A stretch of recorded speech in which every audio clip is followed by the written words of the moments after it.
બધાએ આવીને કીધું, પ્રભુ અમે જ્યાંથી જળ ભરીએ છીએ ને એ જળ લાલ થઈ ગયું. રામચંદ્રજી કે તમે જે ખોટું કર્યું હોય તો થાય જ ને. બધા કે અમે શું ખોટું? એ કે સબરી સવારે વહેલા ઉઠીને તમારો રસ્તો સુંદર કરતી હતી, કાંટા કાંકરા એને વાગતા હતા, એ જોતી નહોતી. એ તમારા સુખનો વિચાર કરતી હતી કે તમે જપ કરો છો, તમે તપ કરો છો, તમે ભગવાનનું નામ લ્યો છો. હું તો કાંઈ કરીશ, મને કાંઈ આવડતું નથી, પણ જે કરે છે એની ટેલ તો કરું. અને જળનો છંટકાવ કરતી હતી કે તમે ઉઘાડા ચરણે સ્નાન કરીને જળ ભરીને આવો તો તમારા પગમાં કાંટા કાંકરા કે ઝાંખરા વાગે નહીં. એ જ સબરીને તમે ગાળો દીધી કે તું અડતી નહીં, અહીંયા અમારા રસ્તે પાણી છાંટતી નહીં, આમ કરતી નહીં. તો જળ દેવતાએ, વરુણ દેવતાએ તમારા ઉપર રૂઠે ને, આ જળ એનું લાલ છે. એ કે પ્રભુ રસ્તો સબરીને લઈ જઈ અને ત્યાં ચરણ એને બોલાવો. લઈ ગયા, ચરણ બોલ્યા, પાણી પાછું સરસ પવિત્ર ચોખ્ખું થઈ ગયા. તો સબરીના એઠા બોર ખાધા. પહેલો પુલ બાંધ્યો, બીજું સબરીના એઠા બોર ખાધા, પુષ્ટિનું. ત્રીજું અહલ્યાને, પેલી શીલાને પાછી અહલ્યા બનાવી. આ લીલા એ બધા જાણે છે કે ગૌતમ ઋષિના પત્ની હતા. હવે ઇન્દ્રએ દગો કર્યો, આ વાત બધા જાણે એટલે પહેલેથી નથી કહેતી. ઇન્દ્રએ દગો કર્યો. ગૌતમ ઋષિ સ્નાન કરવા ગયા, પાછળથી ઇન્દ્રએ ગૌતમ ઋષિનું રૂપ ધારણ કરી અને અહલ્યાજીને છેતરા. આ ગૌતમ ઋષિએ જોયું એટલે શ્રાપ આપ્યો, જા પથ્થર બની જા.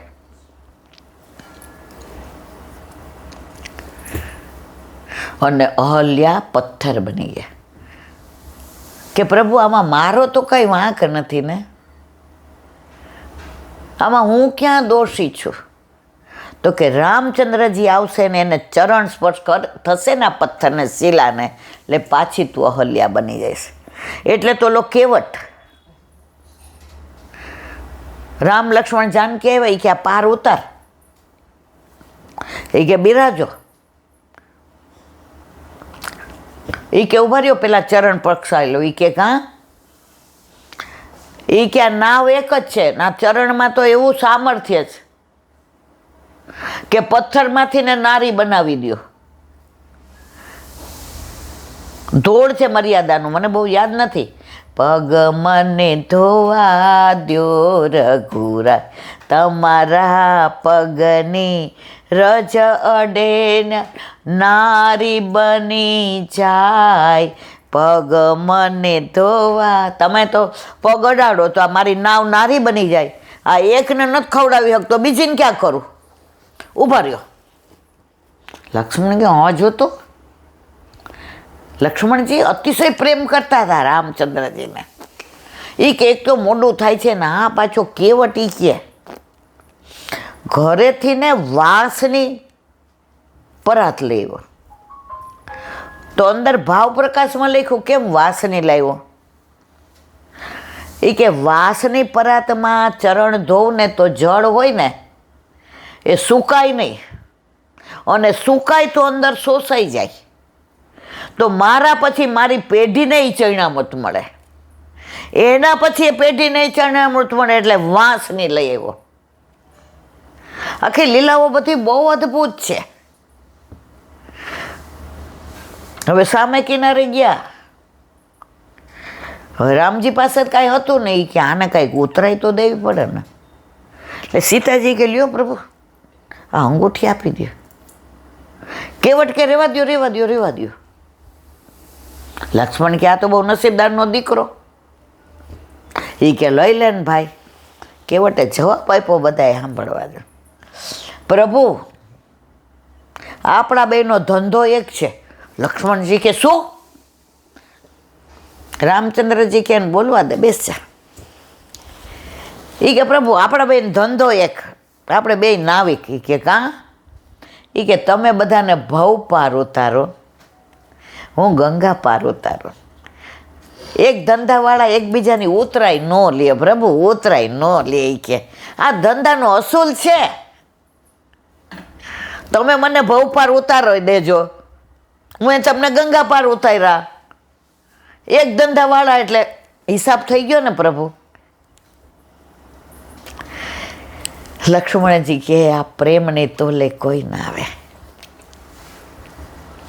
તો એ જે વાત કરીએ છીએ ત્યાં જ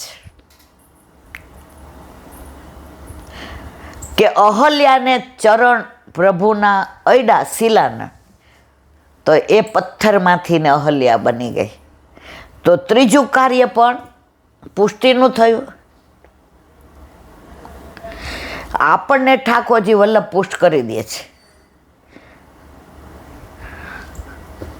સાચો બની ગયેલો દાખલો 500 વલ્લભ મથુરા બજારમાંથી પધારતા હતા. ઓલા કંસારામ ત્યાં સ્વરૂપ હતા બધાય, બાલકૃષ્ણજી, નટવરલાલજી ને ગોકુલચંદ્રમાજી ને. વલ્લભની દ્રષ્ટિ પડી બધા હાલવા માંડ્યા વલ્લભની પાછળ. જુઓ જેવી રીતે અહીંયા થયું ને,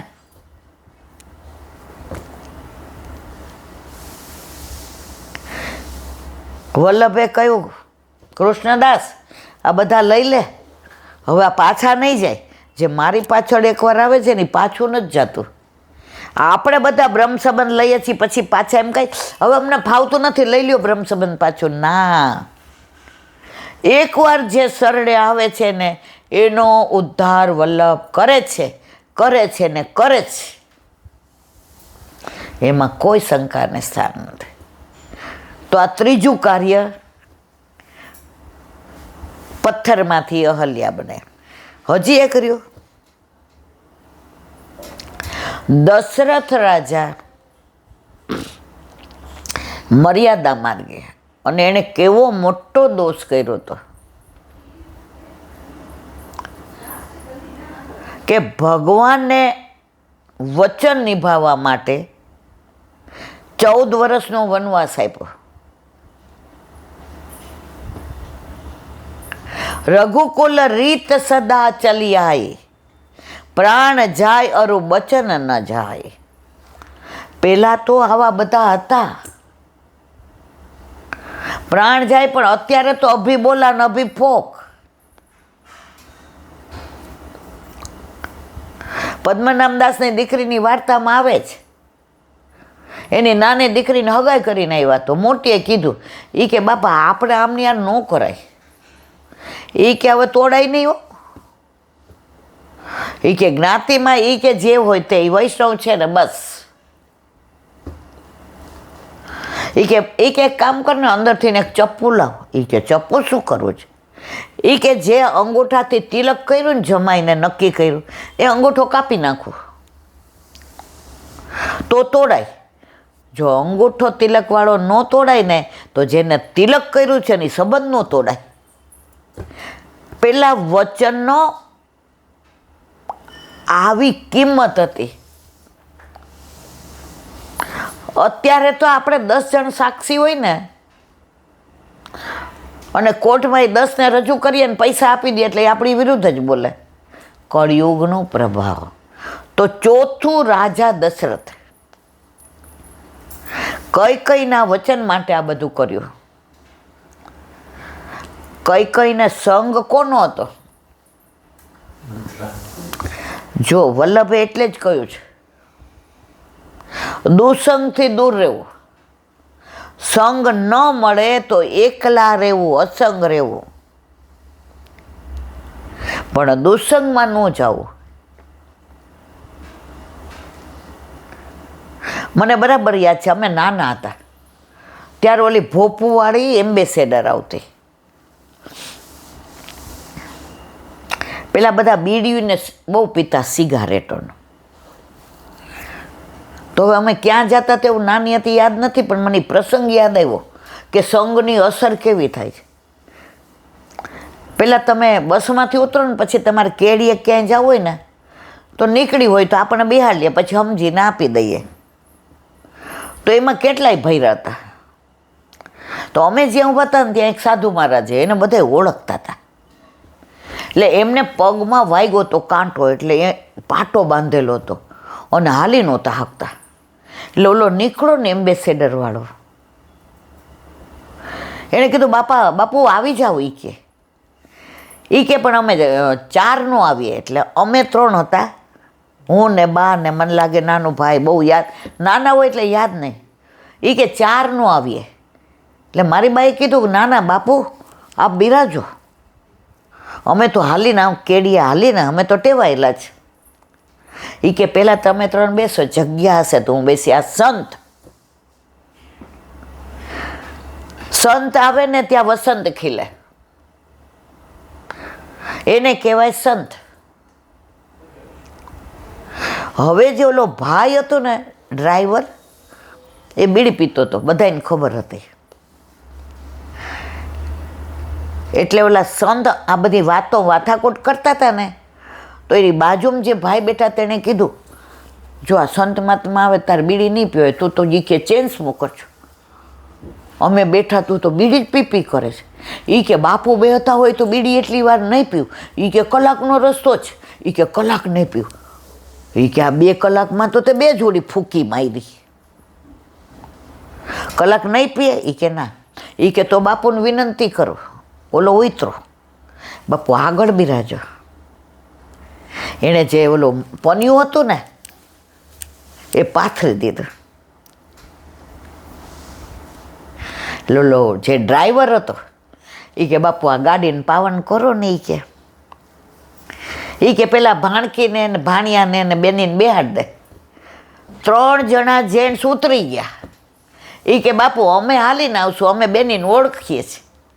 આ બેની અમારા ગામની છે, બેની અમારી દીકરીને અમારા ભાણિયો ને ભાણેજ. બાપા એ હાલીને જાય કેડીએ, અમે જાશું. એ કે યુવાન છીએ, નાના હોય એટલે બધી બહુ ખબર ના પડે. પછી એ ઉતરી ગયા એટલે પાછળ કોણ રહ્યું? અમે 3, આગળ બાપુ અને ઓલો ડ્રાઈવર. હવે મારે જે વાત કરવી છે આ કરવી સંઘની. ઘણાને એમ થાય ઈલાબેન હું આવી ડ્રાઈવર, પણ મારવાલા આની અંદર મારે જે કેવું ત્યાં જ.